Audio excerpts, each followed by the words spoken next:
आपको क्या लगता है कि इन्वेस्टिंग और ट्रेडिंग में, अगर आपने बताया मेरे को सोल्यूशन, आपने आंसर भी दिया कि इन्वेस्टिंग करना चाहिए, तो अगर हम नए हैं तो हमें पहले स्टार्टिंग में म्यूचुअल फंड से स्टार्ट करना चाहिए कि एज स्टॉक्स में भी हम उसमें जा सकते हैं, स्टॉक्स में भी? तो देखो, नए मैं दो क्राइटेरिया को नए मानता हूँ। एक तो जो लोग कमा रहे हैं, है ना, जिनकी कुछ इनकम है, आप ट्राई करो, आप स्टार्ट करो विद म्यूचुअल फंड। और आप स्टार्ट क्या करो, आप रखो। देखो, म्यूचुअल फंड या एसआईपी आप ईटीएफ में करो, चाहे म्यूचुअल फंड में, दोनों ही चीज़ें आपके लिए है। एक ऐसी फाइनेंशियल हैबिट है जो अगर आपने शुरू कर दी तो वो आपको 30 साल बाद बहुत पैसा बना के देगी। और जो लोग बोलते हैं कि भाई एसआईपी करेंगे रुचित, 30 साल कौन वेट करेगा?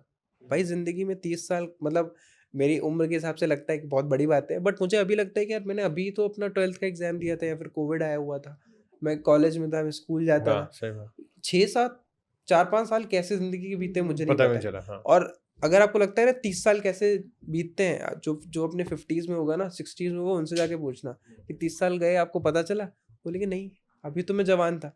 तो नहीं पता चलने वाला है। एंड एसआईपी में मैं क्या कह रहा हूँ, मैं ये थोड़ी बोल रहा हूँ कि भाई आप पार्टी मत करो, आप घूमने मत जाओ, सब कुछ बंद करके आप इन्वेस्ट कर दो। नहीं, मैं बोल रहा हूँ, अरे आपकी जो भी income, portion of your portion of, earnings आप हाँ, डालें। 5,000 रुपये कर दो, हम्म, 50-60 हज़ार रुपये कमा रहे हो, हम्म, कितना आपका हुआ? 10%, हम्म, 7% ऑफ सैलरी। हम्म, इतना तो आप बचा ही सकते हो ना। हम्म, और अगर आपने ये अमाउंट, और it is a very minimal amount ना, मतलब मुझे लगता है कि अगर 5-6 हज़ार रुपये तो अगर आप कहीं फैंसी डिनर करने चले जाओ तो वहाँ भी हो जाएगा। पैसे लग तो जाते हैं। ऑल आई एम सेइंग कि भाई दिन महीने में 4 बार जाने की जगह 3 बार आप चले तीन जाओ, बार चले जाओ, है ना? करेक्ट, करेक्ट, हर करेक्ट। वीकेंड पे मूवी देखने जाने से अच्छा है अच्छा, 2 बार ये दो चले बार जाओ। चले जाओ।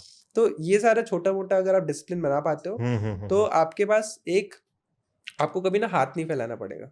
हम्म, इस जनरेशन में और प्रीवियस जनरेशन में एक बहुत बड़ा डिफरेंस है। मेरे पेरेंट की जनरेशन ना कभी हाथ नहीं फैलाती थी किसी के सामने, और उन्हें बहुत ना शर्म आती थी कि कभी पैसे मांगने पड़ गए तो वो उनकी रेपुटेशन के ऊपर है कि भाई हमें कैसे पैसों की जरूरत है। तो वो हमेशा बचा के चलते थे कि सेविंग करनी है, कभी भी मतलब अगर जरूरत नहीं तब भी कि रखना है पैसा, कभी भी इमरजेंसी पड़ सकती है। आज की डेट में जो यूथ है या फिर जनरेशन है, उसको कोई फर्क नहीं पड़ता है। दे हैव क्रेडिट कार्ड्स कि भाई ले लेंगे लोन, कर लेंगे।